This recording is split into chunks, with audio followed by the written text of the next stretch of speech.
Calcium ଅଭାବ ଥିଲେ ନିହାତି ଖାଆନ୍ତୁ ଏହି 8ଟି ଖାଦ୍ୟ। ମିଳିବ ଭରପୁର କ୍ୟାଲସିୟମ୍, ମଜବୁତ ହେବ ହାଡ଼। ଶରୀରକୁ ସୁସ୍ଥ ରଖିବା ପାଇଁ ବିଭିନ୍ନ ଲୋକ ବିଭିନ୍ନ ଉପାୟ ଆପଣେଇଥାନ୍ତି, କିନ୍ତୁ ଶରୀରରେ ଏକ ଗୁରୁତ୍ୱପୂର୍ଣ୍ଣ ଅଙ୍ଗ ହେଉଛି ହାତ। ଏକ ନିର୍ଦ୍ଦିଷ୍ଟ ବୟସ ପରେ ଅନେକ ଲୋକଙ୍କର ଅସ୍ଥି ସମସ୍ୟା ଦେଖାଯାଏ ଏବଂ ବେଳେବେଳେ ବହୁତ ପୂର୍ବରୁ ମଧ୍ୟ ଦେଖାଯାଇଥାଏ। ଏହି ହାଡ଼ ସମସ୍ୟା ସାଧାରଣତଃ କ୍ୟାଲସିୟମ୍ ଅଭାବରୁ ହୋଇଥାଏ ଏବଂ ଯେତେବେଳେ ଏହି କ୍ୟାଲସିୟମ୍ର ଅଭାବ ହୁଏ, ଅନେକ ଲୋକ ପ୍ରଥମେ ବିଭିନ୍ନ ପ୍ରକାରର ଔଷଧ ଗ୍ରହଣ କରନ୍ତି, କିନ୍ତୁ ଏହା ପାଇଁ ଔଷଧ ଖାଇବାର କୌଣସି ଆବଶ୍ୟକ ନାହିଁ। ବିନା ଔଷଧରେ ମଧ୍ୟ କ୍ୟାଲସିୟମ୍ ଅଭାବକୁ ଏଡ଼ାଇ ଦିଆଯାଇପାରିବ, କିନ୍ତୁ ଡ୍ରଗ୍ସ ବିନା ଏହା କିପରି କାମ କରିବ ଭାବୁଛନ୍ତି କି? ତେବେ ଏହି 8ଟି ଖାଦ୍ୟ କ୍ୟାଲସିୟମ୍ ଅଭାବକୁ ପୂରଣ କରିବ। ଯେଉଁମାନଙ୍କର କ୍ଷୀର ଓ ଦୁଗ୍ଧଜାତ ଦ୍ରବ୍ୟ ଖାଆନ୍ତି ସେମାନଙ୍କ ପାଇଁ ଏହା ବହୁତ ଭଲ, କାରଣ କ୍ଷୀର ଅଧିକ କ୍ୟାଲସିୟମ୍ ଭରପୁର ଥାଏ। ଖସା ମଞ୍ଜି ଗୋଟିଏ ଚାମଚ ଖସାମଞ୍ଜି 88 ମିଲିଗ୍ରାମ କ୍ୟାଲସିୟମ୍ ରହିଥାଏ।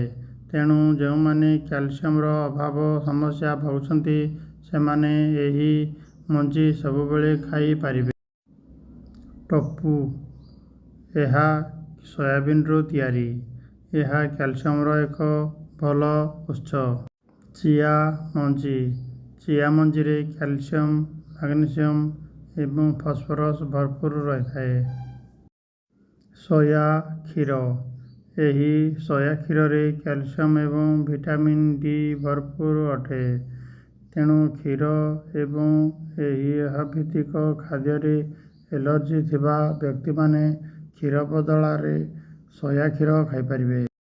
ଖଜୁରୀ 50 ଗ୍ରାମ ଖଜୁରୀରୁ ପ୍ରାୟ 135 ମିଲିଗ୍ରାମ କ୍ୟାଲସିୟମ୍ ଉପଲବ୍ଧ ଥାଏ। ବ୍ରୋକୋଲି 1 କପ୍ ବ୍ରୋକୋଲି ପ୍ରାୟ 87 ମିଲିଗ୍ରାମ କ୍ୟାଲସିୟମ୍ ରହିଥାଏ। ଏହା ଶରୀର ପାଇଁ ଖୁବ୍ ଭଲ। କନ୍ଦମୂଳ ଗୋଟିଏ ବଡ଼ କନ୍ଦମୂଳରେ ପ୍ରାୟ 68 ମିଲିଗ୍ରାମ କ୍ୟାଲସିୟମ୍ ରହିଥାଏ। ଏହା ବ୍ୟତୀତ ପୋଟାସିୟମ୍, ଭିଟାମିନ୍ ଏ ଏବଂ ଭିଟାମିନ୍ ସି ଉପଲବ୍ଧ ଥାଏ। କାଲେ ପନିପରିବା କାଲେ ଏକ ପ୍ରକାରର ସବୁଜ ପତ୍ରଯୁକ୍ତ ପନିପରିବା। ଏଥିରେ ଅନେକ କ୍ୟାଲସିୟମ୍ ମଧ୍ୟ ରହିଥାଏ। ଆପଣ ଏହାକୁ ଖାଦ୍ୟରେ ସାମିଲ କରିପାରିବେ। ଭିଡ଼ିଓଟି ଭଲ ଲାଗିଥିଲେ ଗୋଟିଏ କମେଣ୍ଟ ଏବଂ ସବସ୍କ୍ରାଇବ୍ ନିଶ୍ଚିତ